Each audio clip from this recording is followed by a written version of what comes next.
Speed, strength, and power. These are what help you become a faster runner. When I did my half marathon last fall, the one thing that I found myself giving out first was the muscles in my legs.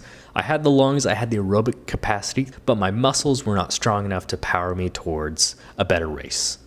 So to train for stronger, more powerful legs to make you a faster runner, the question is, what pace should you use when doing workouts on the track? Option A is a smart approach to trial and error. I am currently following the Hansons Marathon Method, and in their strength workout chapter, they outline some paces that you should use based off of the goal that you set for yourself on a 5K or a 10K. Feel free to pause the video. Here are the paces outlined in the Hansons Marathon Method that you should use on your track workouts. Now, it's not going to be perfect, but no workout is perfect. It's just a matter of making them effective. I can't run a 15-minute 5K, so it would be rather stupid of me to use that as my goal pace for my workouts. If you wear a smartwatch, you can go off the 5K prediction times that they provide. They're relatively accurate, and it gets you closer to this effective pace that we can use and start using trial and error in our workouts. Additionally, in the Hansons method, they point out that if you cannot hit 3 total miles of working volume in your reps, so say the workout is 12 by 400, if you can't get all 12 reps at that goal pace, you're going too fast. For each workout, you want to be able to hit that goal pace for every rep.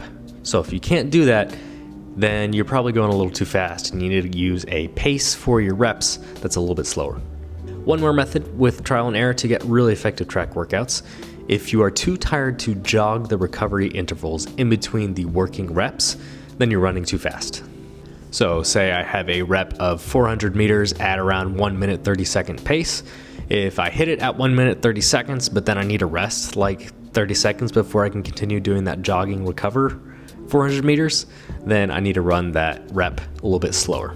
A question you might have, should you train for speed and strength every day, or how many days a week should you train it in your training program? You should ideally have 1, maybe 2 days of quality work where you keep the intensity high, you train hard, you make it hard, and you make it quality. But that doesn't mean you do your first rep 10 out of 10 intensity. You need to have a quality session where you're using paces that are effective to build the right stimulus for strength, but also endurance. That's why I like that rule of thumb in the Hansons Marathon Method that they outline. If you cannot do 3 total miles of volume of work, of reps in your strength workout, you're running too fast. A great quote that I heard for training is to run today so that way you can run tomorrow. And so in terms of strength training and doing track workouts, that means make your easy days easy so that way when you do show up to the track, you can focus in, lock in, and make them really quality, hard work.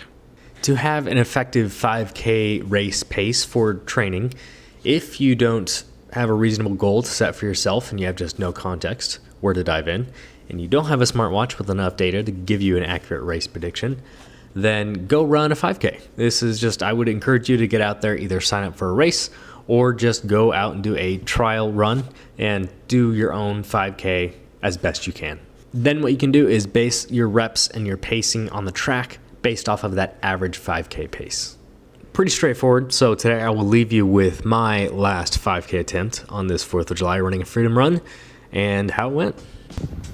6:31. If I flip you around, plan is drive there, warm up at least a mile, and then go rip it, dude. It's like a pre-test. Now, I don't know if I've mentioned this in the video or not, but when I was in high school and I was taking the pre-tests, I was still one of those kids that was determined to get one of the highest scores out of the class. So when I'm doing this pre-test of a 5K, I still want to go in there and freaking crush it. Let's go do this thing. The clouds have cleared. We had a lot of rain last night, so cleared up just in time. Maybe slipping and sliding on the road, but that may just make it a little bit more fun, a little bit more scary. 1 mile warm-up done. Firm believer in warm-ups. Cool-ups. It's a cold day out today, actually. Perfect weather. It is now 6:53, so I've got T-minus 6-7 minutes until we get started. Last year, I think I ran like 22, 23 minutes. I want to get like closer to 20 today. Let's freaking do this. Boys, go ahead and give us a big wave. Run the next. Hey, all right.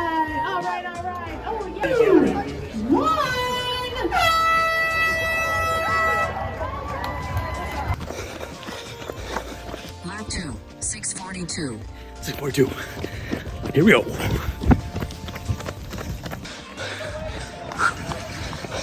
Last 100 meters. Here we go. 25 meters. Here we go. Dig deep. Finish. Here we go. Camera there. There you go.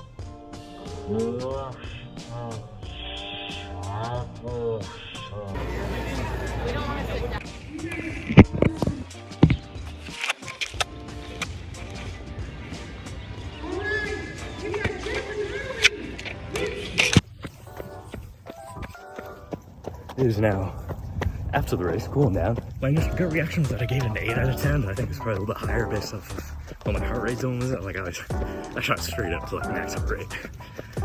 But I think maybe that's just because it was like a pre-test. I don't necessarily have the fitness to be running as fast as I did.